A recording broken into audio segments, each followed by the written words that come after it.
can see Part 2, The Battle for Normandy, tomorrow night at 5 to 10. And there'll be highlights of today's commemorative events at 11:50 tonight on BBC1.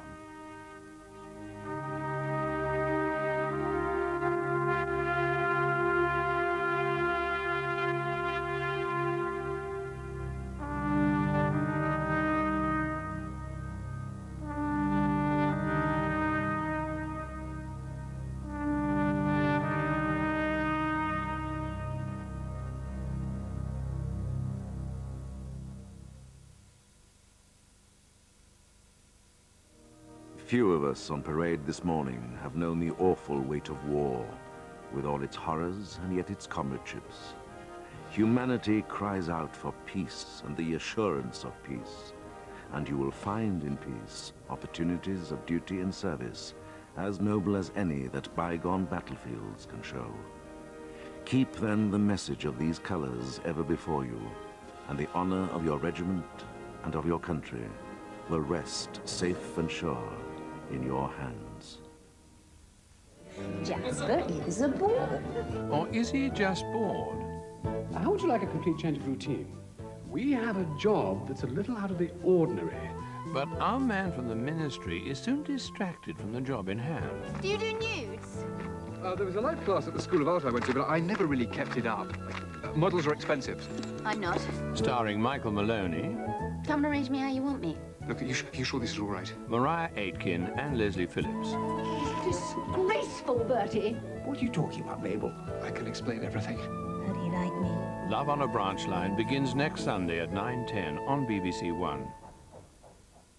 Now, as BBC1 continues the commemoration of D-Day, we present a nostalgic comedy about a group of British and American war veterans returning to Normandy.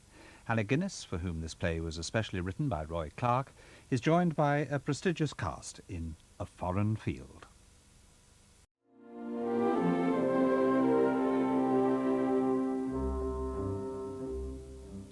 Today's commemorative events for the eve of D-Day are recalled in a minute.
Tomorrow night, the men who went out and came back remember why one woman is still their sweetheart.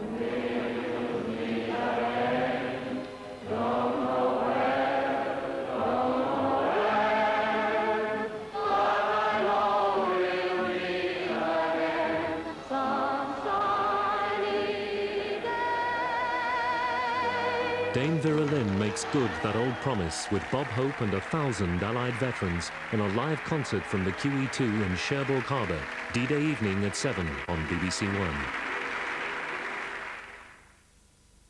In 50 minutes in Relative Losses, a lay preacher visits the Normandy grave of the father he never met. BBC1 now looks back over today's events from Portsmouth to Normandy in D-Day Remembered, introduced by John Tusa.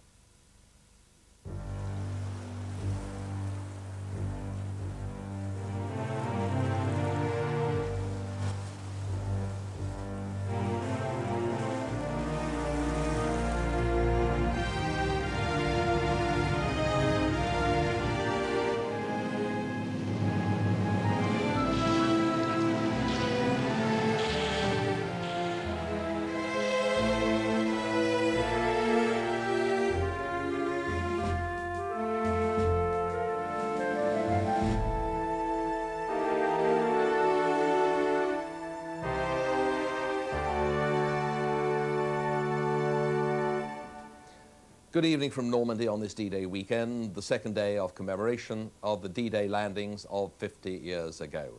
Events have been taking place on both sides of the Channel, the south coast of England, and here on the beaches of Normandy. And they've been commemorating the sailing of the actual invasion fleet, the first landings in Normandy, and remembering those who died on D-Day itself and in the course of the whole Normandy campaign.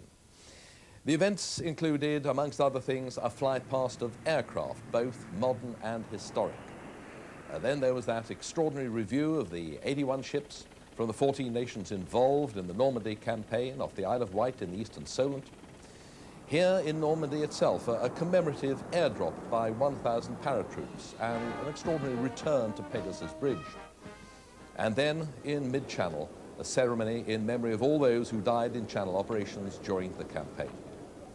The day began on Southsea Common at Portsmouth with a drumhead service, so called because the altar is formed out of drums, a practice last used in battle, it seems, at the time of the Battle of Waterloo. It was attended by large crowds. Her Majesty the Queen was there, the Queen Mother, the Princess of Wales, President Clinton, they were also there in the royal box. Eric Robson described the scene. And following the service of commemoration on board Canberra and the wreath laying from Flotilla Ramsey, now the tribute from the Royal Air Force, the last surviving Lancaster bomber flying in this country from the Battle of Britain Memorial Flight. Of the 7,377 that were built, just 2 left flying in the world. 2 million poppies dropped on top of Canberra.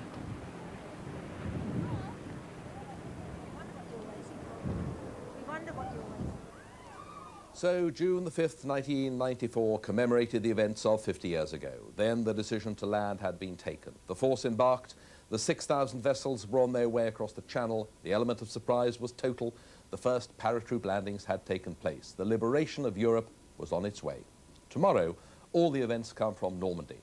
We'll cover, as they happen, the memorial services from the main war cemeteries, the international event on Omaha Beach, and a march past and sunset ceremony from here in Arromanches. So join us again tomorrow for the climax of the D-Day commemorations. Good night.